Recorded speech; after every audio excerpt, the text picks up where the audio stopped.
But man, it's great to meet you. I'd like to begin our conversation with, we're going on the 4-year anniversary of this pandemic.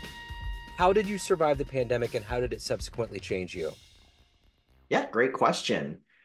How did I survive? Well, I own a presentation agency, and so we did survive, but it was very touch and go for a while there.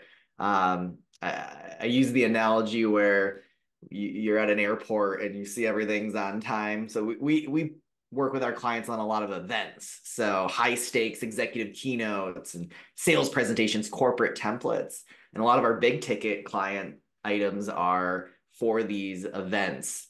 And so, we got our next 6 months mapped out, everything's progressing, and then, delayed, canceled. Yeah. So to survive, of course, pivoting to virtual. And for what it's worth, I was really impressed by internally our team, the way they adapted, the way the events world and our clients adapted. Like a lot of times things move very, very slowly in terms of change in business, but you had people onboarding pretty elaborate event platforms in like months. Yeah. And Yeah. so that was really impressive. So we shifted there. And then I'd say personally, one of the things that I really started thinking about, I've been running my presentation agency for 10 years. And I started saying, enough is enough. I'm ready to start doing this thing myself, getting on stages. And of course, it started virtually, and I was actually sharing best practices on presenting in a virtual context. I had a keynote called The Virtual Revolution. And as of recent, I am presenting did the dive going full-time professional speaking, and I'm talking about how managers and leaders can better connect with Gen Z in the workforce. Yeah. So yeah, like a lot of people, I kind of went through some introspection and figured, if I really want to do this thing the way I feel it can be done, it's time for me to step up and go at it. Yeah, for sure. So let's get to the essence of exactly what you do on a daily basis. I'm going to put you in front of a bunch of third graders at career day. One of the kids is curious and says, "Hey, what do you do for a living?" How do you answer that child? I share best practices with businesses around the country, around the world, on how they can have better experiences with their employees. And I think the thing I would, I'll keep with the third grade Yeah, analogy. The thing I would stress to said third grader is our workforces are in some ways a compilation of third graders through college graduates, through people in high school, and we're trying to make everyone collaborate and work well together. But there's a lot of differences in life experiences and expectations in that range of our whole school coming together, like the old school pep rally, right? yeah, yeah. And so what I try to do is share insights and lead with empathy as to how we can all better understand each other to actually get our jobs done. Like what I Sure. think most people want to do, but there's a lot of things that can get in the way of those experiences together. So what did you want to be in the third grade? What was your dream? I loved it's kind of funny. I did love sports and sports broadcasting. My mom used to give me like sometimes you have those little tape recorders, the Yeah. kids' tape recorder. And I loved funny enough, I ended up in Texas. I am actually a Vikings fan, but back then I was a huge Cowboys, Emmitt Smith, Troy Aikman, Michael Irvin, they were winning Super Bowls.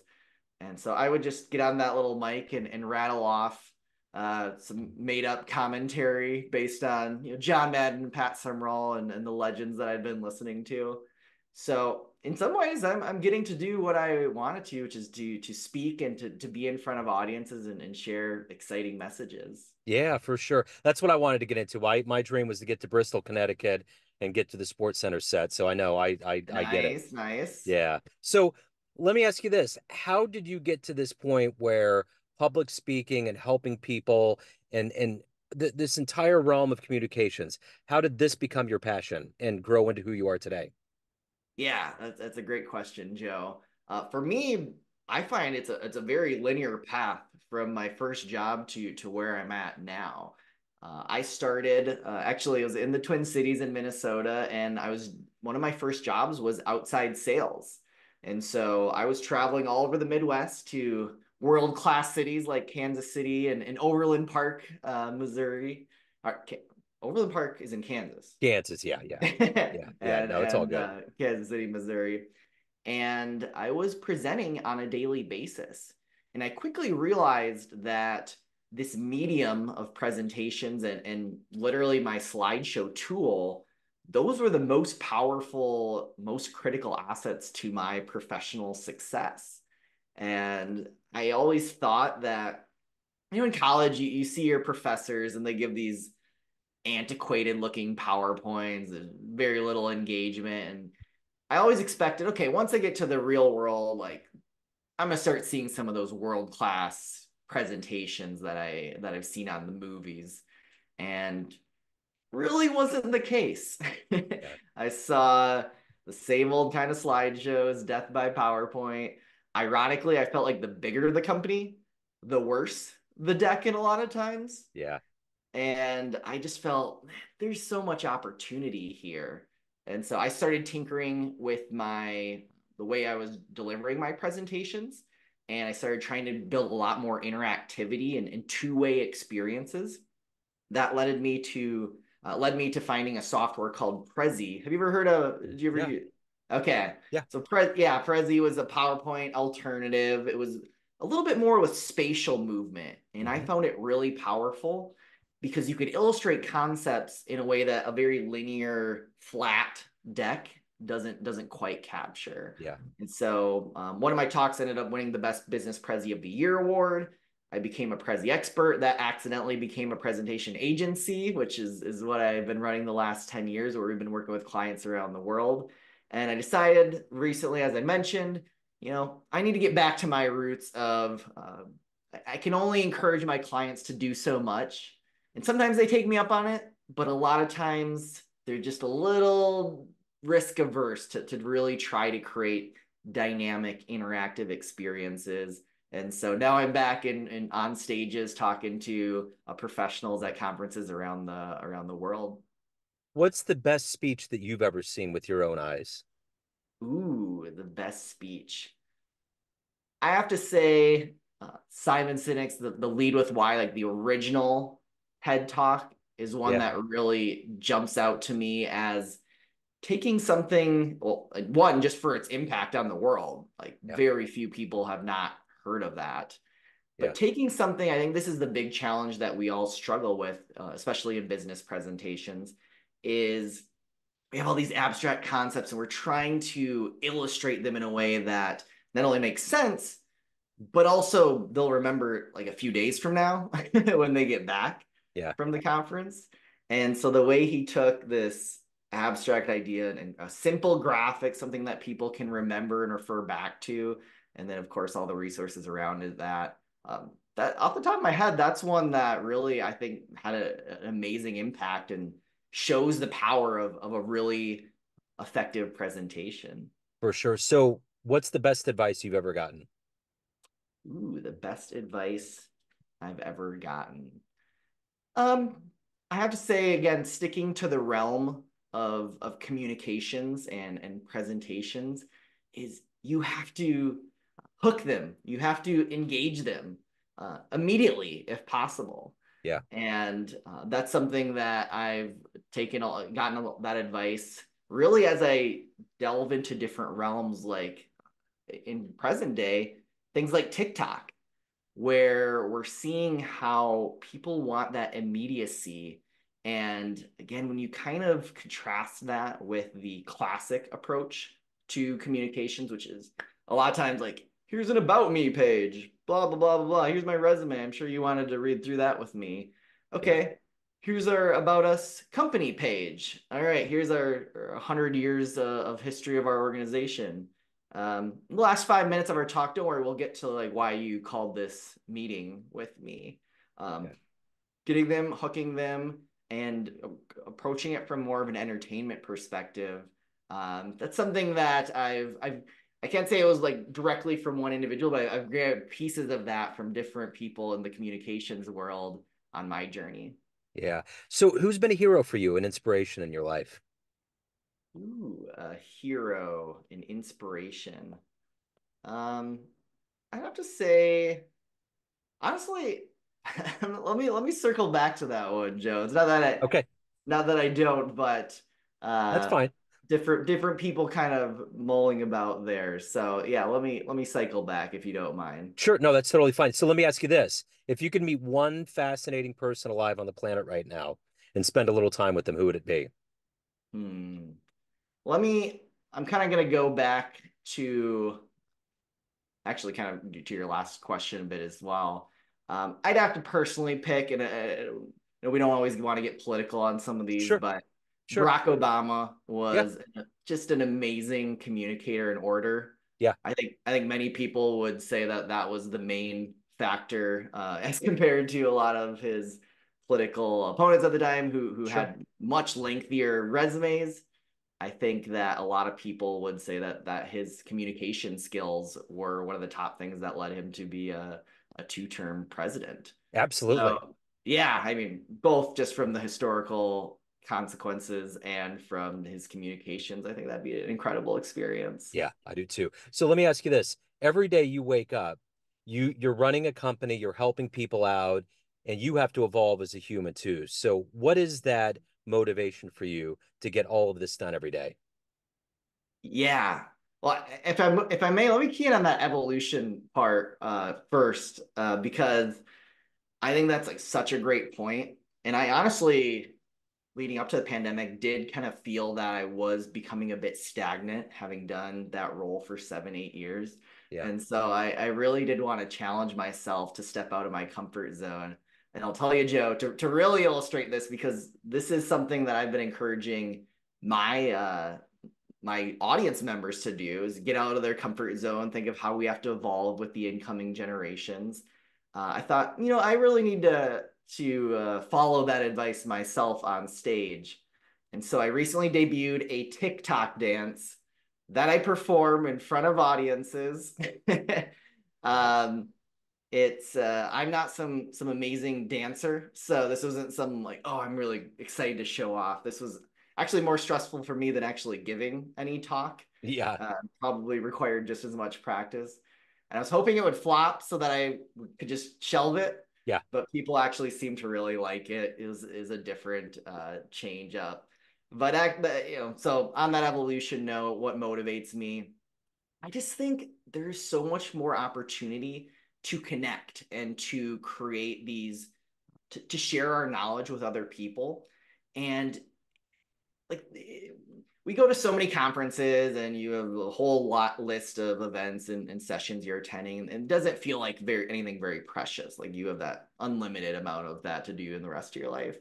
Yeah. But I think of it as, especially when you have a say in the content itself, I think of that as like you are probably almost guaranteed never going to have all those people assembled together again the rest of your life. And even if you were to have, which is almost never, they'll be at a different moment in their Right. lives. So like there is a real preciousness to that time, to that opportunity. And this can be as simple as a stand-up meeting at your organization. And so if we're taking advantage of these opportunities and kind of I don't know if we're just doing audio or video for the podcast, but like you can kind of I don't believe there's really just a continuation. I feel like most you can continue, you can dive downward and have it go negatively, or you can shoot upward and have a very positive trajectory. But it's going to have an impact on and be of consequence. So I just feel like how can we continue exploring as people and as business professionals how we can improve those experiences together to make the most of what I truly believe is a precious, limited amount of time. Yeah, well said. So let me ask you this. Of all of the conferences and clients that you've had, is there one that stands out, a client success story that was a good growing point for you or always puts a smile on your face? Yeah, I love one of my favorites was actually, and timing's great. South by Southwest is in Austin every March. And this is a 7, 8 years ago, but I had a gentleman. There's the startup competition in Austin for South by Southwest, and the thing that amuses me about this is they for the first round pitch event, these startups would get 2 minutes to make their pitch. And the reason I found that so hilarious is we had people flying in from all over the world to give a 2 minute presentation. So I had a gentleman reach out to me on our website or somewhere, I forget.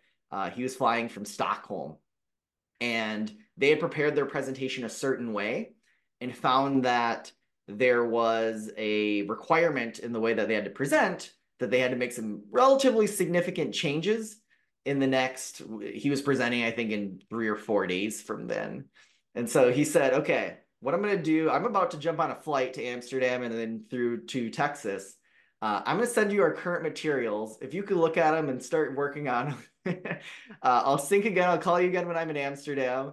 And then literally within 48 hours, him and I are sitting down at a cafe in Austin and working on it together. So one, I just loved the international element of that. Yeah. But two, like the attention to detail you have to get what's a very, very important consequential presentation and get it done in 2 minutes just right was really like a very powerful experience. Yeah. And, bury the lead here. He did end up winning his category, and they got a $4,000 check. They also got a lot of exposure and investors who are interested in their startup. So it's really Wow. rewarding Yeah. and just hilarious how it all kind of came to be as well. And that, hey, I'm about to hop on a plane to Austin. Yeah. Let's see if we can work on this in the next 48 hours. Yeah, for sure. So let me ask you this. If you had a dream tonight, you ran into the 20-year-old version of you, and you could give Hmm. that young version of you a piece of advice based on the wisdom you've gained in your life up to this point, what advice would you give that young version of you? Or should I say, make sure you have a good fake ID if you're 20-year-old and we're having a. That's right. Yeah, yeah, you gotta be careful about that. Yes. Um, I think it continues on our theme of take risks, take opportunities. Worst case scenario, they they kind of piddle out and you probably just continue on to what you would have done had you not taken that risk anyway. So at and I'm really glad I did this at like the 3 or 4 year mark of my first job that was in outside sales. I quit and I said, I'm going to try my hand at consulting. And it happened to be that it wasn't actually, I thought I was going to get a lot of clients from the industry I'd come from. That didn't really end up materializing very well. But one of the tools the presentations I built to talk to those people was the one that ended up winning the Best Business Prezi of the Year award. Yeah. And from there, I went from that to a presentation agency totally by accident, and it's set my life on a really interesting trajectory. So if I hadn't taken that chance and just kind of gone on to the next job, that would have really been very different. I wouldn't have had an entrepreneurial experience, and that's really emboldened me to try other things and to kind of continue evolving my career. And I see a lot of people who, and then there's a lot of legitimate reasons, of course, various obligations or commitments that doesn't give them that flexibility. But like people who I know have this talent and they're just unable a lot of times to use it, but they have to stick to their 9 to 5 or whatnot. And I guess my only little anecdote to that is it's another thing I really admire about Gen Z is they are the generation of side hustles. And so they are actually very much doing the kind of 9 to 5, but also the 5 to 9, where they're tapping into some of their creative elements Yeah. and starting small businesses and being able to explore some of those elements that they are really interested in, even if they're not fully paying the bills at this juncture. Yeah. So yeah, take risks. Most people, I think, um, instinctively kind of exaggerate the how much it'll set them back. If let's just say we say I'm gonna give this a shot for 6 months, and if it doesn't work out, it doesn't work out. I think a lot of people just exaggerate how much that's gonna just throw off their lives, throw off their career. Yeah. versus weighing the potential of what if that were to be successful, where it could take them. Yeah, for sure. So let me ask you this, of all the things that you've done, all the risks that you've taken and successes you've had, what are you the proudest of? I'm the proudest of when we had that in 2018. We were I had the presentation agency. It had gone from me accidentally consulting on Prezi to 5 years later, we had a team of 10 people. I had an office. I had of designers. We were actually working with one of the leading semiconductor manufacturers in the world and creating all of their decks for events like CES and various industry trade shows. And again, a lot of times we experience imposter syndrome, and a lot of times I'm just like, oh, this they're interested in connecting with us. They're interested in hiring us.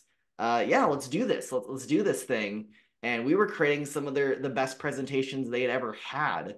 And again, I just kind of come into this whole world and realm accidentally. So Yeah, yeah, that was a really proud moment to see the work that we've done being featured in Las Vegas on one of the most prominent events in the world from one of the most well-known CEOs in the world, yeah. giving our talk and knowing that we played a really intimate role in that, and just kind of seeing how that journey unfolded. So at the end of the day, everyone has a perception of you, family, friends, clients, colleagues, but you're the one in control. What's your perception of you? Who do you think you are? Wow, these are some power questions here, Yeah, Joe. yeah. This is going into we therapy don't hour. we don't mince around here on No, famous interviews. no. I think what I am continuing to explore is this intersection between the business professional, kind of buttoned up, and I feel like I really fell into that role. As I mentioned, I accidentally became a manager. I accidentally had a team, and I felt like I kind of shifted too much to sort of uptight and the business pro, and wasn't as fun as I wish I would have been. Kind of that intersection between that and like let's have fun, let's have cool experiences together, let's take risks.